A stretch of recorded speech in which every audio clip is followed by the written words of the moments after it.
Halo, assalamualaikum warahmatullahi wabarakatuh. Selamat datang kembali di Riana Official. Semuanya, gimana kabarnya nih hari? Alhamdulillah sehat di perantauan. Ini yang selalu saya harapkan, ini yang selalu saya doakan. Sehat terus nih Mbak, nggih, ning perantauan, amin. Moga-moga sampai semuanya dijauhkan dari mara bahaya. Moga-moga sampai terus diberikan istiqomah tujuan berangkat pertama kali kerja ke luar negeri itu untuk apa? Moga-moga sampai tetap diberikan istiqomah tujuan utamanya, amin.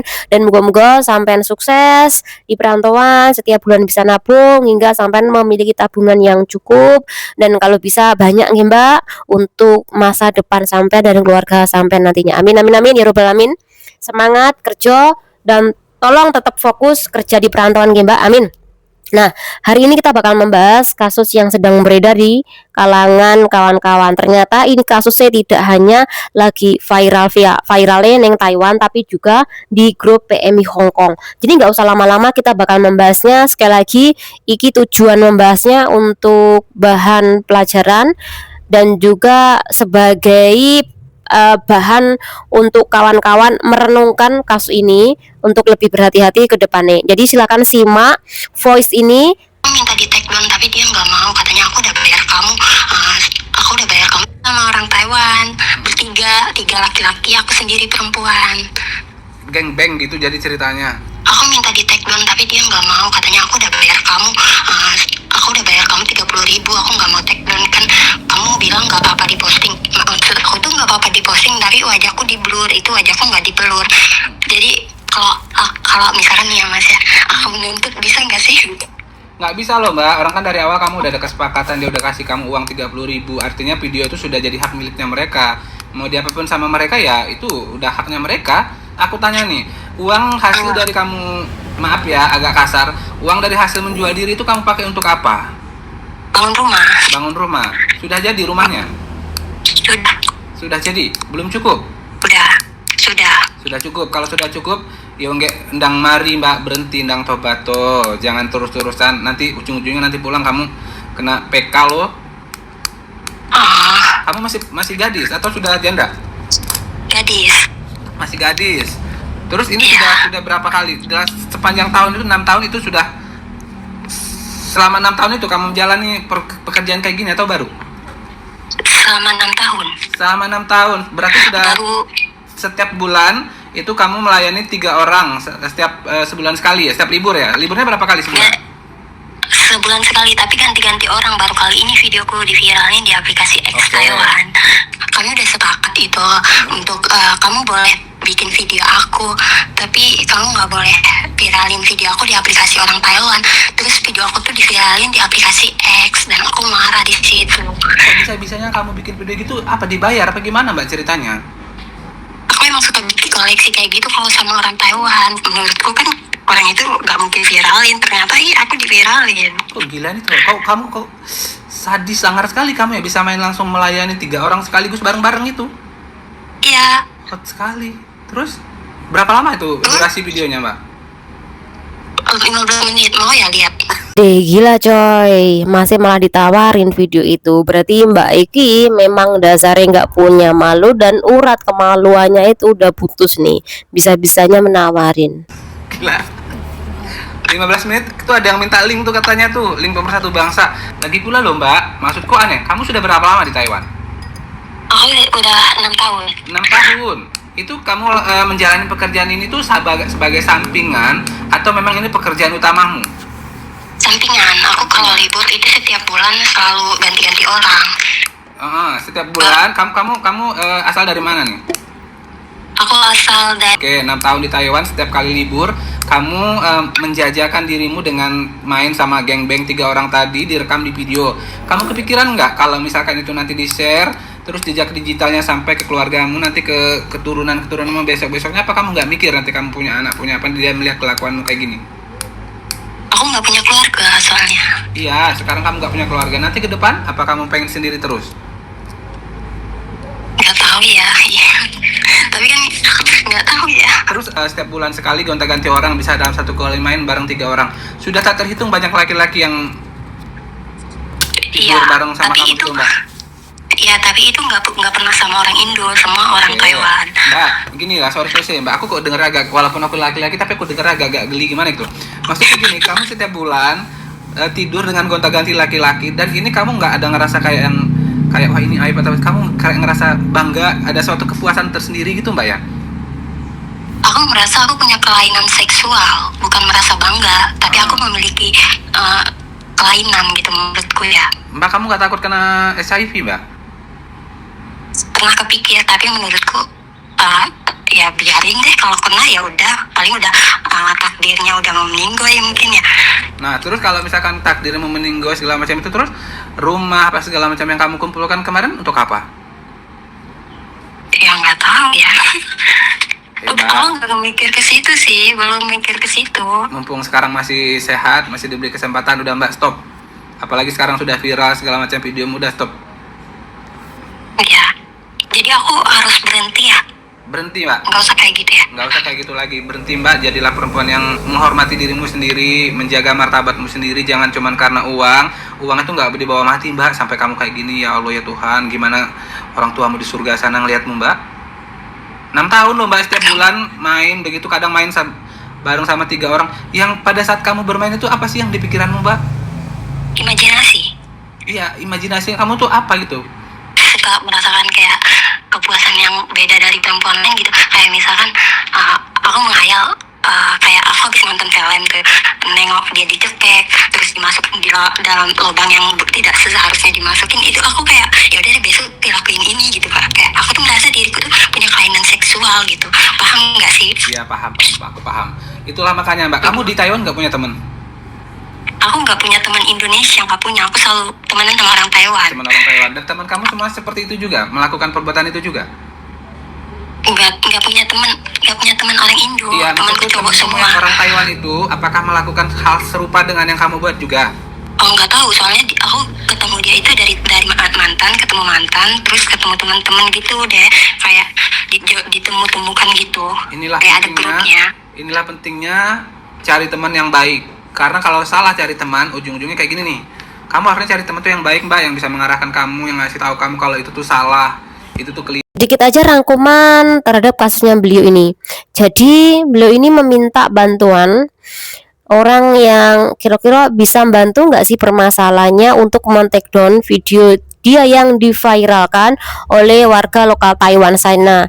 Dan warga lokal Taiwan sana ini memang membeli PRT dan juga orang lokal yang jualan apem.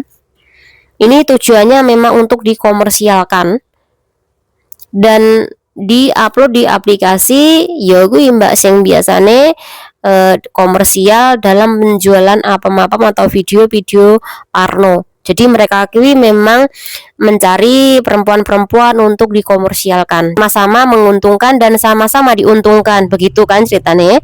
Nah, iki Mbak Indonesia sebenarnya udah lama nih kerja di Taiwan, sekitaran 6 tahun, dan dia bilang 1 bulan ini liburnya 1 kali, dan 1 kali itulah dibuat untuk jualan apem. Dan mbaknya ini memang memiliki aplikasi dan juga grup, dimana ini memang grupnya orang-orang lokal Taiwan sana. Jadi kamu kira-kira butuh pelanggan nggak? Oh inilah ada pelanggan, ini loh ada yang jualan dan sebagainya. Jadi memang dia nggak usah bingung-bingung nih untuk mencari pelanggan, karena memang dia memiliki komunitas seperti itu Mbak. Jadi hari itu dia mendapatkan pelanggan, dan sekaligus pelanggannya ini 3 orang cowok Taiwan sana. Dan memang di dalam kesepakatan mereka ngomong nih sama Mbak Taiwan itu, boleh nggak nanti aku ambil video ketika kita sedang melakukan 3-in-1 ini. Dan Mbak itu boleh aja. Mungkin Mbak itu mikirnya cuma paling yo koleksi.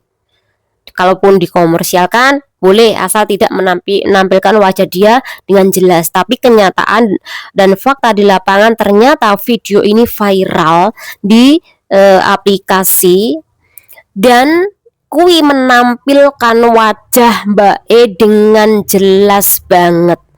Makanya Mbak Iki meminta bantuan sama orang yang mungkin bisa membantunya, yang memiliki power.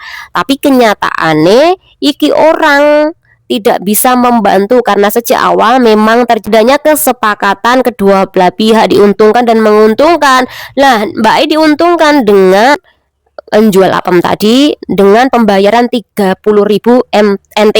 30.000 NT ini 3 in 1. Jadi per orang, per kepala, per batang ini bayarnya 10.000 NT atau sekitaran 5.550.000-an lah rupiah.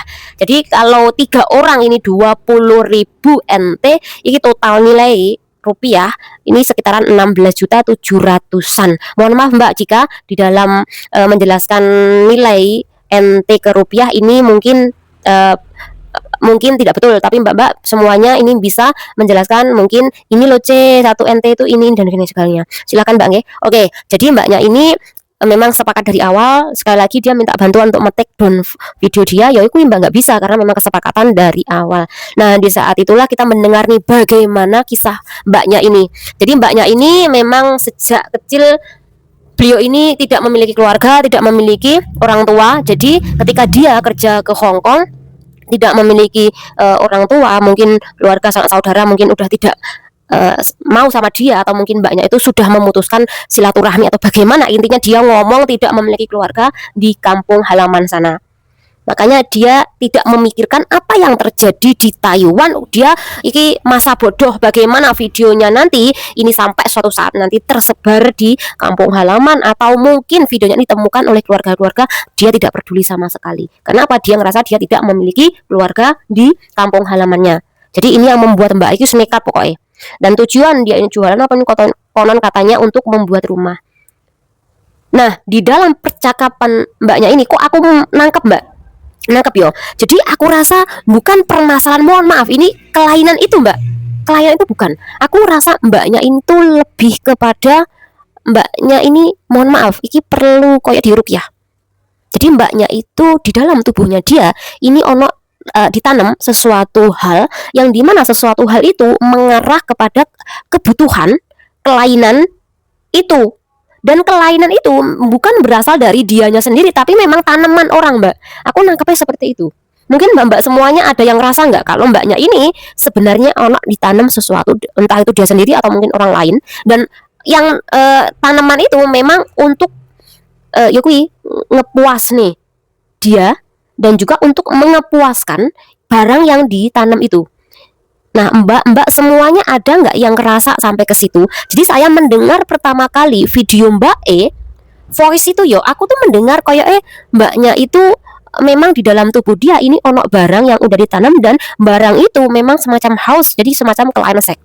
Mbaknya itu kalau seandainya bersih tanpa ada barang yang ada dalam tubuh dia, ini kayaknya nggak segitu parahnya. Tapi karena memang ada sesuatu hal dalam tubuh dia ini musuh satu orang nggak puas, 2 orang nggak puas, 3 orang pun itu nggak puas. Saya jamin itu.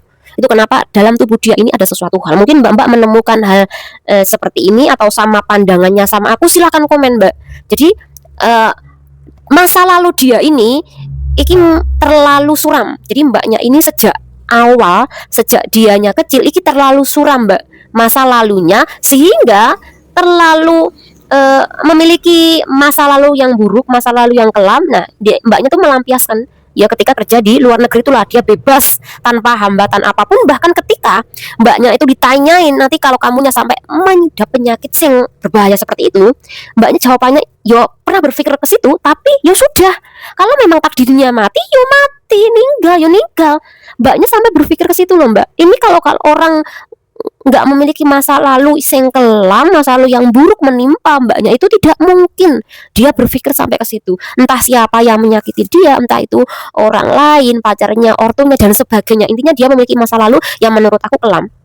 Jadi mungkin Mbak-mbak semuanya yang berada di Taiwan, sekali lagi mohon maaf jika mengenal sama Mbaknya, bisa yuk berubah, bisa yuk Mbaknya ini dirukyah dan tolong untuk pulang. Dan ketika pulang, apapun yang terjadi sama sampean dengan masa depan sampean bagaimanapun nantinya, tetap Mbak ingat sampean udah berusaha menjadi yang terbaik. Nggak ada orang Mbak yang nggak memiliki dosa. pasti mbak-mbak semuanya itu memiliki dosa. Sebesar apapun itu, sekecil apapun pasti punya dosa. Cuman aib mereka itu ditutup oleh mbak-mbak sendiri. Kalau mbak ini kan aibnya memang dibuka. Kalau mbak-mbak itu aibnya ketutup karena mbak-mbak itu tidak ngomong, tidak membeberkan ke orang lain. Yang tahu cuman sampean sendiri, ya nggak mbak sih? Jadi untuk mbak E tadi yo, saya tahu mbak E ki nggak bisa keluar karena apa? Nggak ada orang yang mensupport dia, nggak ada orang yang merangkul dia, nggak ada orang nih yang menasihati dia. Orang kayak gitu sulit mbak, karena apa? Dikendalikan oleh hawa nafsu dia, dikendalikan oleh sesuatu hal yang nggak bisa dia ini lepas kecuali memang dikerukyah. Itu kenapa teman-teman semuanya dimanapun, nggak hanya di Hong Kong kok, di Taiwan dan dimanapun semuanya, iki yang bisa mentas dari lumpur dosa cuman sampean sendiri kok. Apapun yang terjadi sampean di luar negeri sak polahmu mbak, pasti kita kui ketika pulang ke kampung halaman pasti kita ini akan kena karmane. Wes tak percaya mbak, sampean punya dosa, saya pun juga punya dosa. Jadi apapun yang terjadi sama kita itu pasti kena karmane. Apapun itu mbak, ya kita jalani aja, kita istiqomah aja lah.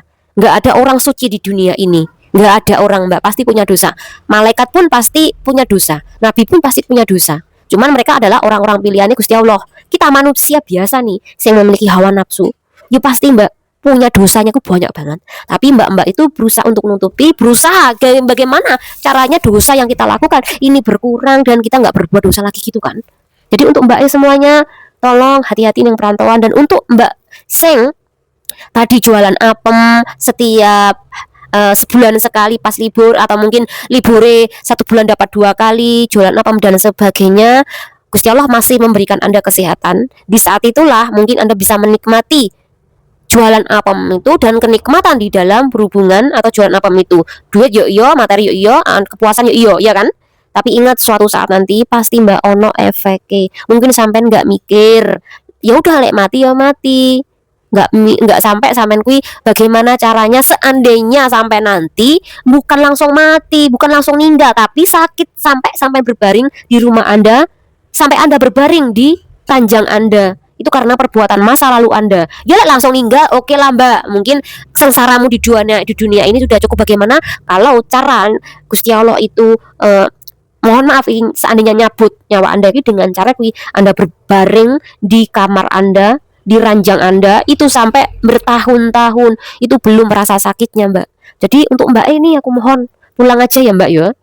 Mungkin di antara teman-teman yang lain ada yang melakukan hal itu. Kalau sampai sakit oke, sampai kalau sampai isi kuat, isi waras, berhubungan jadi anak buang, berhubungan jadi anak buang. Suatu saat nanti sampean pasti kena imbasnya.